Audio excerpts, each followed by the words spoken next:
Capsicum ಸಾಂಬಾರಿಗೆ ಬೇಕಾಗಿದ್ದ ಪದಾರ್ಥಗಳು: ಈರುಳ್ಳಿ, ಕರಿಬೇವು, ಕ್ಯಾಪ್ಸಿಕಮ್, ಕ್ಯಾರೆಟ್, ಟೊಮೊಟೊ, ಕಡಲೆಬೇಳೆ, ಸಾಸಿವೆ, ಜೀರಿಗೆ. ಕಡಲೆಬೇಳೆ ಆಪ್ಷನಲ್, ಬೇಕು ಅಂದರೆ ಹಾಕೋಬೋದು, ಬೇಡ ಅಂದರೆ ಇಡ್ಬೋದು. ಈಗ ಸ್ಟವ್ ಹಚ್ಚಿ ಪಾತ್ರೆ ಇಡಿ. ಸ್ವಲ್ಪ ಅದು ಬಿಸಿ ಆದಮೇಲೆ 1 ಸ್ಪೂನು ಆಯಿಲ್ ಹಾಕ್ಕೊಳ್ಳಿ.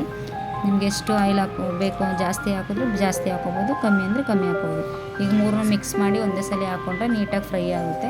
ಹಾಗಾಗಿ ನಾನು 3 ಮಿಕ್ಸ್ ಮಾಡಿ ಒಂದೇ ಸಲ ಹಾಕೋದು. ಫ್ರೈ ಆಗಿದೆ ನೋಡಿ ಫ್ರೆಂಡ್, ಫ್ರೈ ಆಗಿದೆ. ಈರುಳ್ಳಿ, ಕರಿಬೇವು, ಈರುಳ್ಳಿ ಹಾಕಿ ಮತ್ತೆ ಫ್ರೈ ಮಾಡ್ಕೊಳ್ಳಿ.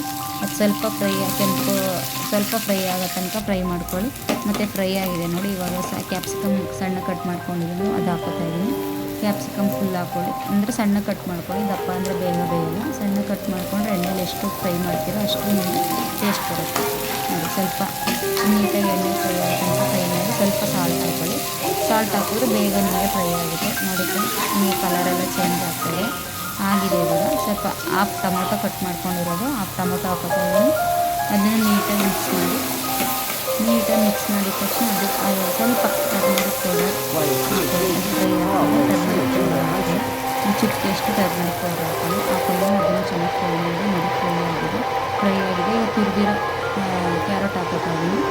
ಕ್ಯಾರೆಟ್ ಹಾಕ್ಕೊಂಡು ಅದನ್ನು ಕೂಡ ಅದ್ರ ಜೊತೆ ಮಿಕ್ಸ್ ಮಾಡಿ ಚೆನ್ನಾಗಿ ಮಿಕ್ಸ್ ಮಾಡ್ಕೊಂಡು ಎಷ್ಟು ನೀವು ಎಣ್ಣೆ ಫ್ರೈ ಮಾಡ್ಕೊತೀರಿ ಅಷ್ಟು ನೀಟಾಗಿ ಇರುತ್ತೆ.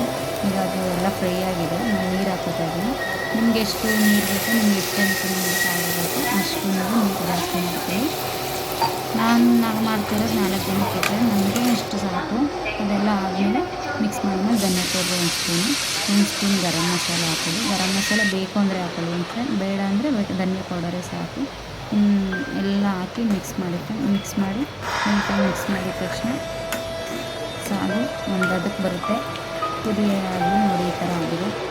ರೆಡಿ ಆಯಿತು. ನಮ್ಮನೆಯಲ್ಲಿ ಪೂಜೆ ಮಾಡಬೇಕು. ಪೂಜೆಗೆ ಹೋಗ್ಕೋಬೇಕು.